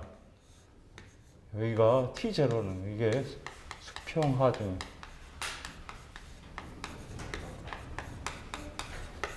그 다음에 이 철선에서 가해지는 힘이 뭐가 되겠습니까? 여기에 이제 장력이 있겠죠. 이 지선의 장력이겠죠. 장력은 여기. 장력은 T가 되겠습니다. 여기에 이제 힘을 끌어당기는 거 아니에요. 그러면 결론적으로 뭐예요? 수평하중하고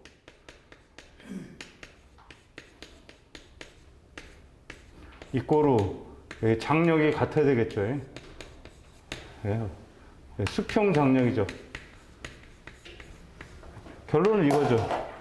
수평 하중하고 수평 장력이 같도록 만들어주면 돼요. 그럼 여기를 갖다가 각도를 세타라고 합시다. 세타로. 아이디어는 요것만 아시면 되는 거예요. 아이디어는. 요것만 알면. 그러면 이거는 어떻게 돼요? T0 코사인 T. 요쪽은 T0가 되겠죠. T0는 어떻게 돼요? T 코사인 세타가 되죠. T 코사인 세타. 이렇게 하면 되겠습니다. 간단해요. 간단해. 그럼 여기서는 주어진 조건이 얼마냐면 여기가 H, 높이가 H. 그 다음에 뭐가 있냐면 이 지선의 길이는 L이에요. 지선의 길이는 L. 그럼 여기 길이는 얼마입니까? 요 길이. 여기가 뭐 X를 합시다. X. 그러면 뭐 간단하죠. 우리가 공식을 쓰면은 H의 자승, 피타고라스 정리해서 H 자승 플러스 X 자승은 L 자승이 되겠죠. 이렇게 L 자승. 그러면은 X로 구하면 X는 루트 L 자승 빼기 H 자승 이렇게 되겠죠. 그러면 어떻게 돼? 여기다 코사인 세타를 집어넣으면 T0 이꼬로 T 코사인 세타는 이거 L분의 이거 X죠. X니까 이렇게 되겠네요. L 자승 마이너스 H 자승. 그래서 우리가 구하려는 것은 뭐냐면 지금 예, T 값이 얼마냐를 묻는 거예요. 여기서 T 값이 장력이 얼마냐. 그럼 이 T 값은 구해졌죠. 그래서 결론적으로 T는 이게 뒤집어지죠. 그러면 T0 L 자승 아니 뭐가 잘못됐는데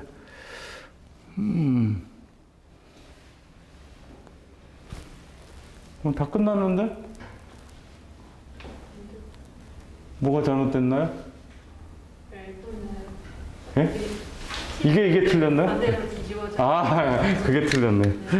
아이, 착각을 했네. 그러니까 이게, 여기가 L이네요, 여기가. 예. 밑에가 L이죠? L이고, 여기는 L 자수, 마이너스 H 자수. 예. 그래서, T는 T0, L 자수, 마이너스 H 자수. 이렇게 하면 되겠습니다. 그래서 답은 1번이 되겠습니다. 그래서 이런 문제가 나오면 이렇게만 해주시면 돼요. 이렇게 문제 풀면 끝이에요. 이쪽 수평 하중하고 결국은 뭡니까? 이 심을 갖다가 코사인 해준 거 이렇게만 해주면 다 풀려요. 지선 문제는. 네. 그래서 제가 별도로 이렇게 공부를 안 한 이유가 저렇게만 하시면 된다. 수평 하중과 이 장력에 그것만 하시면 똑같이 하면 된다. 네, 15번은 넘어가겠습니다. 그렇게까지 복잡해서 이렇게 문제 나오지는 않습니다. 지선에 대해서 왜 안 나오는 이유는 교수님들이 잘 싫어해. 별로 원하지 않아요. 쉽게 말하면. 하여튼 근데 한번 이렇게 하면 다 풀 수 있어요. 지선 문제는. 15번은 일단 넘어가겠습니다. 15번은 안 푸셔도 됩니다. 15번은. 그 다음에 16번. 16번. 표준 현수에 4개를 쓴다 그랬어요. 아까 애자의 개수를 대충 가르쳐 드렸어요. 예? 66kV는 4개라 그랬잖아요. 4개. 그래서 답은 2번이 되겠습니다. 만약에 한 10개 정도 된다 그러면 얼마예요? 154고요. 3, 4, 5는 뭐예요? 한 20개 된다고 보셨어요. 예, 어떤 경우에는 154가 나온 적도 있어요. 154가 한 10개 정도 해서 154가 나온 적도 있습니다. 그 다음에 17번. 애자의 전기적 특성. 섬락전압은 어떻게 되냐면 아까 건조 섬락전압은 80kV예요. 그 다음에 주수 섬락전압은 50kV, 충격 섬락전압은 125kV, 그 다음에 유중 파괴전압은 140kV예요. 그래서 절연류에 있을 때 파괴전압이 가장 적기 때문에 가장 높은 전압은 4번이 되겠습니다. 그래서 140kV 유중 파괴전압 4번의 답은. 그 다음에 18번 소호각 뭐라 그랬어요? 애자련의 보호라 그랬습니다. 애자련의 보호. 18번에 3번. 그 다음에 아킹혼이 나왔어요. 아킹혼은 똑같은 얘기야. 다. 19번에 4번. 섬락사고에서의 애자의 보호. 예, 똑같은 얘기입니다. 그 다음에 송전선 현수 애자련의 연면선각과 가장 관계가 없는 것은 뭐냐면 요거는 제가 설명을 조금 안 해드렸구나. 이 철탑이 있고 이렇게 건설을 하면은 전선이 이렇게 있다고 그랬습니다. 그러면은 이 산악 여기에 실질적으로는 뭐냐면 접지 저항이라는 게 있어요. 접지 저항 이렇게.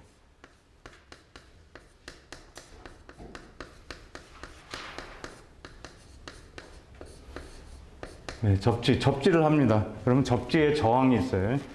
그래서 여기에 이렇게 낙뢰가 떨어졌어요. 낙뢰가 빵 쳤어요. 그러면 이 낙뢰가 순간적으로 얼마 흐르냐면 예를 들어서 뭐 100카를 합시다. 100카. 굉장히 큰 경우 100카. 순간적으로 100카. 그러면 이게 쭉 내려갑니다. 내려가요. 네, 내려가. 그러면 여기 100카가 떨어지면 어떻게 돼요? 여기하고 여기 사이에 결론적으로 얘기하면은, 전압 강화라는 게 생기죠. 전압 강화. 어떤 전압 강화. 전압이 걸리게 된다는 얘기예요. 전압이 V코로 IR이잖아요. 쉽게 말하면. 그러면 뭐 100하 곱하기 예를 들어 이게 15ohm이다. 그럼 뭐 넣을까? 예. 1000kV가 걸릴 수도 있어요. 굉장히 이게 15ohm이라고 그러면 15. 그러면 1000kV가 딱 걸리면 어떻게 됩니까? 예? 만약에 이 전선에 있으면 어떻게 돼요? 여기하고 여기에 전이차가 생기죠. 이 철탑으로. 그럼 여기서 이렇게 프레셔버가 생겨요. 섬나게. 이걸 뭐라 그러냐면 번개에 의해 가지고 이 접지 저항에서 섬나게 생기는 거를 역섬나기라고 합니다. 역섬. 그런 뜻입니다. 그래서 그 철탑의 접지 저항이 낮아야 돼요. 예? 나중에 또 하게 됩니다. 예? 그래서 20번의 1번 철탑 접지 저항이 애자련의 그 섬납과 관계가 있고요. 예, 애자련의 개수는 뭡니까? 이 개수는 전압에 따라 가지고 개수가 달라졌죠. 예? 그 다음에 애자련이 오선되면은 막 염분 부착되고 이렇게 오염되면은 절연이 성능이 떨어지게 됩니다. 그래서 1, 2, 3번은 관계가 있고요. 그 다음에 4번의 가공지선은 애자련의 연면 성능은 관계가 없습니다. 그래서 4번이 정답이 되겠습니다. 그 다음에 5번 연효율이라는 것은 뭐냐?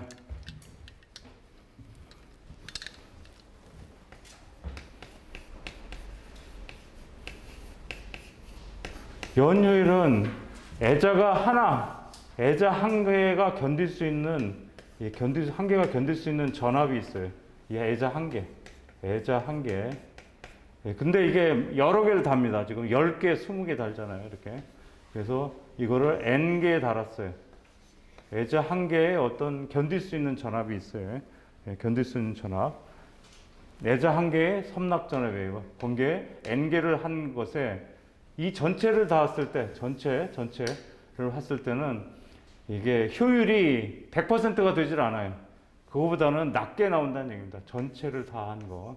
이 전체에 대한 프레셔 오버, 섬납 전압이 차이가 있어요. 효율이 곱하기 100을 한 게 연효율이 되겠습니다. 그래서 그거에 해당되는 게 뭐냐면 1번입니다. 1번. V에는 애자련의 이 전체에 대한 섬납 전압이고 이거는 애자련 한 개에 대한 섬납 전압이에요. 곱하기 n을 했을 때 이거의 n배만큼 나오질 않고 적게 나온다는 얘기입니다. 그거를 애자 연효율이란 말을 쓴다 이거죠. 그럼 22번 문제를 푸시면은 22번이 연효율에 관련된 문제예요.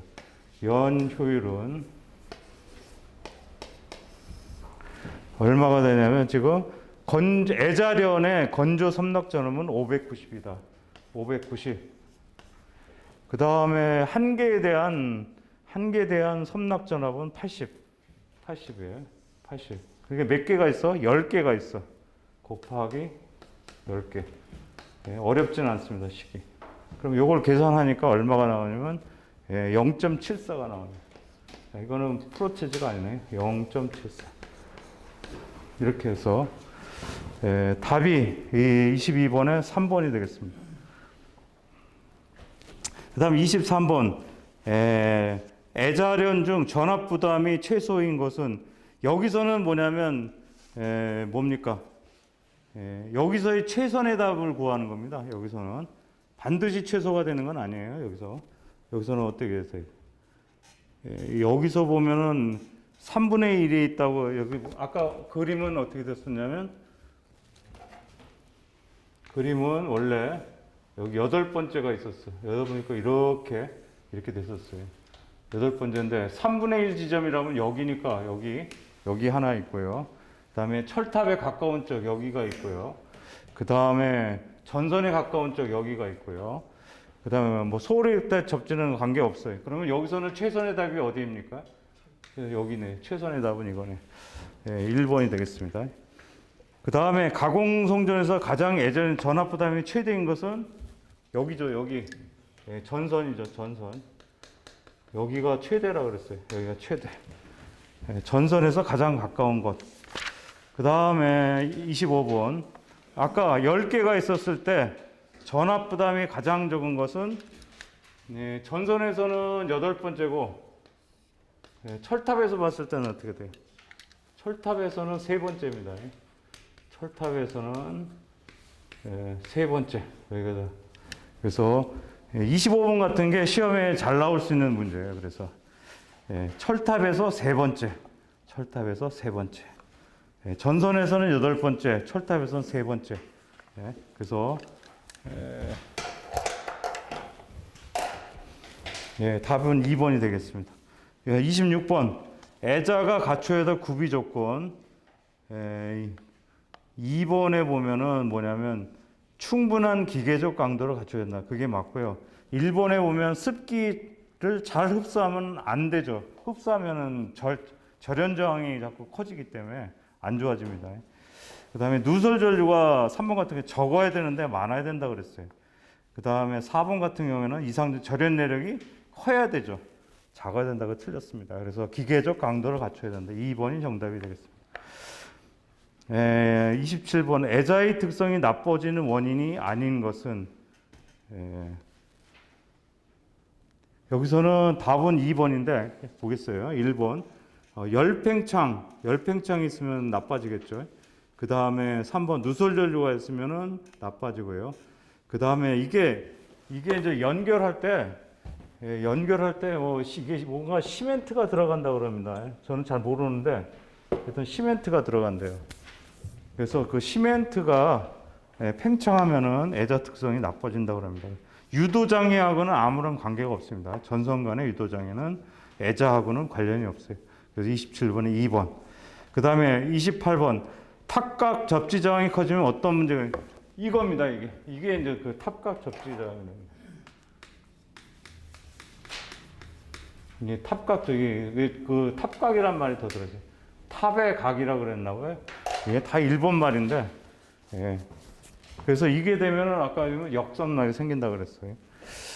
그래서 2번 역섬락 발생. 29번 철탑 설계에서 가장 큰 하중은 이게 바람이 많이 불어요. 풍압이 가장 큰 요소가 됩니다. 풍압입니다. 풍압. 바람이 엄청 불죠. 산악 지방에. 그 다음에 30번 풍압이다 보니까 어떻게 돼요? 가장 중요한 것은 수평 횡하중 4번이 되겠습니다. 30번에 4. 수평 횡하중이 가장 중요하다. 그 다음에 31번 아까 전선의 자중 빙설을 할 때 합성 하중은 아까 했습니다. 어떻게 돼요? 그러면은 전선의 자중과 빙설의 하중이 종이고 그 다음에 풍압 하중은 횡이니까 답은 1번이 되겠죠. 벡터적으로 해야 되니까 답은 1번이 되겠습니다. 그 다음에 32번 빙설이 많은 지방에 풍압하고 전선의 지름 간의 풍압 하중은 어떻게 되냐? 32번에 4번입니다. D 플러스 2를 더 해줘야 돼요. D 플러스 2. 그래서 4번은 빙설이 많은 지방이고요. 3번은 빙설이 적은 지방이에요. 빙설이 많은 지방은 4번을 선택해야 돼요. 그 다음에 33번 전 이도에 대한 공식이 나왔습니다. 이도 공식은 아까 했어요. 따블 S 자승 8T라고 그랬어요. 이 33번 문제가 그대로 나왔습니다. 그냥 이 문제 자체가 1회차 시험에 그대로 나왔어요. 그래서 답은 1번. 쉽죠? 되게 쉽죠? 왜 그러냐면 올해 1회차 시험이 굉장히 쉽게 나왔어요. 쉽게 나왔어요. 쉽게 나왔어요. 근데 2회차 시험도 우리 학원가에서는 뭐라 하냐면 쉽게 나올 거래요. 왜 그러냐? 마지막이기 때문에. 이제 3회차서부터는 CBT가 되잖아요. 사람이 내는 시험으로는 마지막이기 때문에 좀 이렇게 마음을 너그럽게 해드린대, 출제자가. 그래서 2회차의 시험을 보실 수는 없잖아요, 지금. 지금 보실 수가 없잖아요, 지금. 1회차에 그래서 합격을 많이 하셨어요. 1회차에, 올해. 근데 3회차가 되면은 CBT가 되니까 문제지가 각자 다 틀리게 나가요. 그래서 복글복이야. 어떤 사람은 쉬운 문제가 들어올 수 있고 어떤 사람은 되게 어려운 문제가 들어올 수가 있어요. 그거는 컴퓨터가 막 조정을 하는 거기 때문에 어떻게 할 방법이 없습니다. 근데 또 요령이 있어요. CBT를 하게 되면 결론적으로 하면 10년간 기출문제만 풀면 됩니다. 쉽게 말하면. 그것만 달달달달 답하고 외우면은 또 그게 CBT는 또 장단점이 있어요. 그러면은 이도 문제는 그러겠고, 그 다음에 34번 한번 계산해 봅시다. 34번.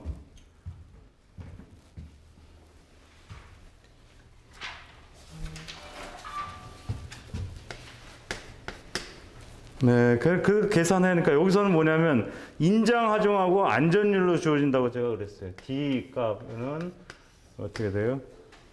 W, S 자승 8T였는데 이 T 값을 그대로 주어지지 않는다 그랬습니다. W는 얼마냐면 하중이 2예요. 2 전선의 하. 그 다음에 경과는 얼마냐면 200m 자승 8 곱하기 이거는 어떻게 돼요? 인장하중을 안전율로 나눠주면은 되겠습니다. 어렵지가 않아요. 공식만 알면은 이렇게 구하는 겁니다. 그냥 대입만 하면 끝이에요. 대입만 하면. 그 다음에 이도가 D이고 경관이 S인 지주물의 이게 뭡니까? 그 늘어난 길이가 되겠죠. 이도로 일어난 늘어난 길이가 8D 자승 나누기 3S예요. 근데 이게 굉장히 작아요. 실제로 계산해 보면 엄청 작아요. 0.1%입니다. 0.1%. 0.1%입니다. 굉장히 적습니다. 하여튼 그 정도 된다. 네, 오늘 이번 시간에 여기까지 좀 하고요. 좀 진도가 많이 뽑아졌으니까 여기까지 하고 좀 쉬었다가 나머지 문제를 풀도록 하겠습니다. 4시까지 쉬었다가 다시 4시 시작하도록 하겠습니다. 수업이요.